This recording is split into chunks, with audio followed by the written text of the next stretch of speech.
Aliens take over the Earth. They then announce that they will be forcing the humans to work a tyrannical 4 hours a day 4 days a week in exchange for basic rights like housing. Needless to say, they are very confused when the humans celebrate their new alien overlords. Story 1. I finished my speech, fully prepared for the usual spectacle of protests and outrage.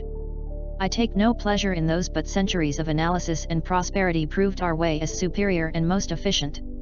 However cruel it is, I certainly didn't expect this unusual noise the humans started producing. It took my communications specialist the long Earth minute to identify and then confirm the noise as cheering. Were these humans that distraught by our demands that they went into mass hysteria? No, the specialist confirmed, the reaction appeared to be genuine. However weird it was. In the following weeks, I have met with the representatives of the power elite. The world leaders, their richest and most powerful individuals. Contrary to my expectations, they didn't beg me to spare their workforce. Quite the opposite, in fact.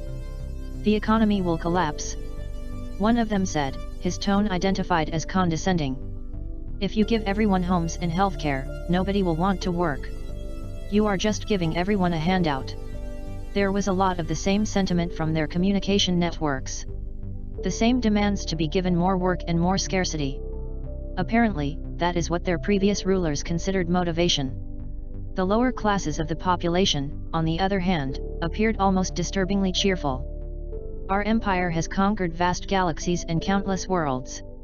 And everywhere we went, the lower classes wept with despair over the tyranny we imposed on them. But humans were different. They met us with praise, warmth, and worship. I would have enjoyed it if I were not so busy trying to figure out why. Eventually, we chose one of them to conduct an interview with. I asked her why they were enjoying our rule. Her answer was the most shocking. Why not? Your planet is currently under occupation by the foreign species, I said firmly, intending to leave no room for our translators to misinterpret.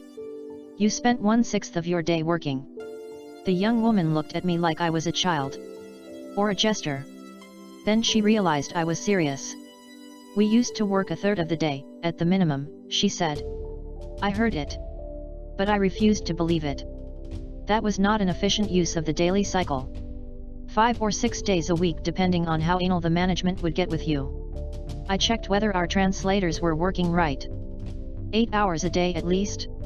That would leave only 16 hours to maintain the healthy bodily functions. Half of that would go to hibernation alone. Even the good jobs don't really differ much. See, my brother used to work at one of those big hedge funds. Really big money. But there was also the whole thing about showing your face around, so he spent almost half a day there. Half? Willingly? So, since we are talking here, may I ask a question? I nodded. Why all the perks? She sounded sincere. I mean, I am enjoying all the free time and not having to worry that an ambulance ride will bankrupt me, but I think a lot of us are just waiting for the other shoe to drop. I looked at my increasingly frustrated translator. He clarified that she was talking about consequences or, as they said, catch. There is none. None at all? No eating our young or old. We have developed the sufficiently sustainable food systems. We implement those across all our occupied territories. Solving the world hunger, too, huh? She smiled. Okay, so why the free housing and healthcare? There is 7 billion of us, after all. We are the efficient species. Providing you with those ensures the longevity of your service for the empire. And you are not going to, I don't know, harvest us for our organs or something. Right? All due respect, but we have evolved far beyond what your bodies could provide us with. Good. Just checking. The young woman was soon let go. I stayed in my war room way past the allocated 4 hours of workday. We came here as the conquerors. I never thought we would be this species' saviors. Story 2. How was the trip? Keldernab asked when her parents had finally seated themselves around the carcass. She had been dreading her parents coming back, as they always had some weird trinkets from their travels. But once you retire, she thought, you kinda want to see what else is out there. Hopefully whatever they brought back wouldn't smell or blow up the nutrient processor. It was different, her mother replied. How so? I mean, we conquered that place 4 cycles ago, so it shouldn't be that different from the other resorts you've been to. Gyulpkade toyed with his food before answering. They're so nice. To us. All of us. All the time. It's freaky. They smile at you and just come up and do this touching thing. Her mother burst out laughing and couldn't stop. The assistant scanned her for a moment, then played the thought that was apparently so funny. Kaljunab saw her parents walking and then some of the natural inhabitants coming up to them. Suddenly they tried to swarm her father, all of them at once. They tried to mate with you? She asked, dumbfounded. No. Apparently that is a gesture of friendship and love, whatever those are. They don't even do it to their own very much unless they are extremely bonded. The guide warned us, but we didn't think he was serious. And even the young ones were doing it. Some had to be physically restricted. Kaljunab couldn't even speak. No one treated Gelfors like that. They were one of the most oppressive species. Literally found new worlds and forced the inhabitants to work for them. They had been condemned throughout 4 galaxies for their actions. Mother finally managed to speak. Apparently things were pretty bad there. Our standard investment protocols were a massive improvement for most. Like in one of the best spots they had medical care and food, but most couldn't get it. You're kidding me? No. But the best part was they kept giving us stuff. I didn't even have to go shopping this time. Her mom reached into a bag and pulled the item out. It kinda looked like the inhabitants she had seen on the memory. Apparently this is one of the pinnacles of their art. They call it the David. Everywhere we went there was either some ceremony to give us something or even just a random inhabitant giving us stuff. I can't tell you how many tissues we got. Mother started giggling. That's creepy. Kel was intrigued but also a little disturbed. She often was criticized for her opinions conquest, but her parents belonged to the Philip generation. Her dad simply grinned while looking at the trinket. It's probably gonna be the go-to vacation spot for us. Story 3. Moner, the Empress of Earth's new overlords waved fingerless hands at one of her and her mate's generals to halt his report, telling him to stop in her native tongue. The Earthlings celebrate our decree? Why is this, General Nozin? It didn't make any logical sense. To most of the universe, the decree of the Gaero would be reacted to with great sorrow and grief. Not this, very strange elation from their newest subjects. Your Grace, we have been trying to decipher that ourselves, replied Nozin.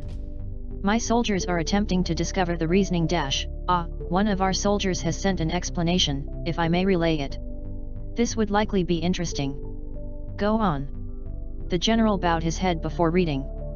It appears that in several countries all across this very varied planet's land masses and peoples, the leaders of this world have proven even more heinous in their acts than we, Great Empress. As opposed to our already cruel 4 hours for 4 days, they had been working 8 hours for 5 days, if not more. Her eyes narrowed. Forget grief and sorrow, such a revelation would make the victims of many of their conquests die of shock. It sounded no more efficient than being expected to battle a war without weapons or a proper battalion. Was their previous situation not a voluntary scenario? No, Your Grace. At least, not in a truly voluntary manner. Many of them, especially their youths, were never truly allowed proper dwelling, tending to their sick or injured, or even sustenance. They were routinely forced to give more than they had for a mere fraction of what they were owed in return. All at terrible costs unto their home planet that they simply could not amend, that would have left this planet uninhabitable in a matter of years, for an unknown length of time that would have certainly destroyed every native species alive. And this is in the countries that are supposed to be properly developed. Several still might as well be left a few thousand years in the past, no running water, hardly any technology from the current era. It's madness. The Empress's eyes widened ever so slightly, the thin appendages on her head twitching and flicking in alarm and disgust as she listened. This was certainly something her maid would have to hear and see for himself. I believe I have heard enough, General. Padel, has this conversation been recorded and adequate to hear? One of the smaller crewmen on the Empress's ship spun and bowed her head. Yes, Your Grace. Good. Send it to the Emperor at once. I shall later request his audience in Solar System Sigma 6-2. Nozin, have your soldiers gather these world leaders of whom you speak. Keep them in the ship's dungeons until the Emperor arrives. Yes, Your Grace. bowed the general before hurrying off, the other crewmen returning to their work until the end of their day as usual. She took a deep sigh. No doubt, her mate would like a few words with the puny earthlings who dared threaten their reputation as the most feared empire in the universe. Unbelievable how such a small fraction of this sheltered and outright abused planet's population nearly ruined a perfectly good asset for the empire's legacy. At least she and her mate knew how to deal with such monsters. Story 4. Students, please activate your learning AR device now. Today is the day you will graduate and be adults. You are part of a great legacy, and heirs to a slow death. Cover the lunch break slid her AR unit over her eyes. She didn't love her name, it sounded cruel, and didn't make any sense. Her parents always said, "You'll understand when you're older." She would be an adult when she got home today. Her 18th year, an educated member of Galactic Society. She was going to build Alcubierre drives. Traveling at effectively superluminal speeds. It would have been unimaginable a few short years ago. Static fed into her eyes and her ears, the lesson was starting. The static resolved into a quaint blue, brown, and green world with white wisps of cloud in the atmosphere. It could have been any of 100 worlds, she didn't recognize it. Educational text labeled the world, Tyrant Home World. Location, Lost. Population, unknown date, 10,762 OC. Old calendar? We knew where Tyrant Home was, she thought. The camera panned left and a fleet of warships slid into view. Old warships, subliminally crept toward the home of the enemy. The icon indicating a perspective shift blinked in her AR and she now inhabited the thoughts and feelings of one of the enemy. She panicked for a moment, this could create empathy, she had been taught that the enemy had no feelings and could be slain without remorse. She was someone else now, someone who felt scared as the strange alien vessels crept slowly toward her world. Anxiety and fear grew every day. The idiot, nerdnik scientists were playing math games with the monsters, they assured everyone it would be okay. She knew the truth, the end was nigh. The street preachers and crazies were right. This is the end of our world, whether they come in peace or not. The day finally arrived that they would land and they'd chosen her city, Sin City. Of course those monsters were landing here. What foreign tourists didn't want to catch a titty show and win big at the tables? The tension was so thick you could barely breathe. The heat of the desert summer in a concrete hell, and the assurance that the aliens would burn our world clean of life if we didn't meet their demands. Perspective shift. The pathetic simians cheered after he had issued his demands. 4 hours a day 4 days a week was met with cheering. Then came the questions, and the answers, yes, 4 days and hours as you monkeys measure them. No curfew. Eat you, this one actually made him laugh. No, we've engineered our bodies for photosynthesis when there is enough light. The smelly furry beasts cheered and laughed and cried. Some smiled their disturbing toothy smile that he had been assured was not a sign of aggression. Other, more respectful members of the new serfs smiled an appropriate smile that didn't reach their eyes.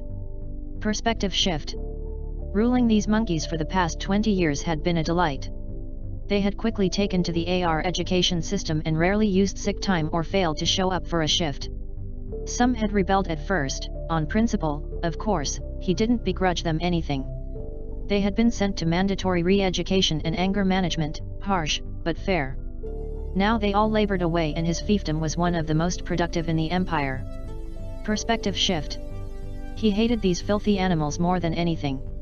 They forced him to labor double hours and an extra day. Truly they were barbarians, and they were rude. They made impossible demands and when he didn't meet them he had to go to a productivity meeting. It was a worthless waste of his time and not based on sound productivity science. Perspective shift. The enemy had killed half of his species, on the planet, and now controlled the galactic arm. Food he could eat was scarce and they had insane plans to violate causality. Their FTL vessel was going to launch at noon. He would be happy to watch it destroy the sector. They had filled it with antimatter. He was getting ready to take his lunch break and revel in the sweet release of painless death when the boss came in. That hated, chimp-descended, ignorant animal was about 6 steps down the evolutionary ladder from the rest of these creatures, and who knows how many down from him. These beasts who had conquered half the worlds his people had held by being the most malevolent and cruel the galaxy had ever seen would all be destroyed. They made him pay for medicine and food. No such thing as a free lunch, they said. He hated them and their stupid FTL ship. He would die with it. The manager looked at him, as he seethed, pushed up the glasses he wore as an affectation, they all had perfect vision now, and said, "I'm going to need you to cover the lunch break. Lesson ends. You may remove your AR device." Story 5. Those idiots. They cheered when the Fredel took over and promised 4 hours work days, 4 days a week and all the basic rights like free healthcare, free housing, guaranteed work for all. No one asked the right questions. So here we are working 4-hour work days based on the Fredel definition of hours. Works out to about 20 Terran hours. And the Fredel use a 5-day work week. The Fredel provide work for all people. No choice allowed. You show up at the work center and get assigned to a random work site. You could spend your 4-hour shift picking up shit at one of the Fredel zoos or in a warehouse moving dangerous chemicals without safety gear. Or you could get selected for a stint as a decorative object or as a medical research subject. The Fredel don't take no for an answer. Work or die. If you get hurt, then the Fredel pop you into one of the universal med units. It mostly works to put you back together. Mostly. Just ignore the occasional uneven arms and missing fingers. Don't ask why you may have a differently colored eye. The Fredel stuck every single person with physical or mental problems into one. You don't want to know what med unit does to the human brain when it fixes brain damage or mental issues. If the med unit can't fix you, it doesn't spit you back out. A future user could end up with a new tattoo. The Fredel provided housing for all. A nice, bare-bones tube unit. Just big enough for one. No frills, no entertainment, no choice. You don't even get to keep the same unit. It's assigned after you complete the day's shift. You have to use it. Those that sleep outside often disappear. Everyone gets feed. A nice serving of processed glop. Mostly meets all the nutritional needs for the average human. Once a day. No one is sure what's in it. After a while, you stop asking. The Fredel don't care if you try to grow your own food so long as you complete your 4-hour shift first. Good luck finding a place to grow food. The Fredel cleared the farmlands for their food, and they guard them zealously. As the Fredel said, humans now belong to the Fredel Empire. No one thought to ask if it was a future partner or chattel. Hey, thanks for watching. If you want to see more, YouTube thinks you might like these videos.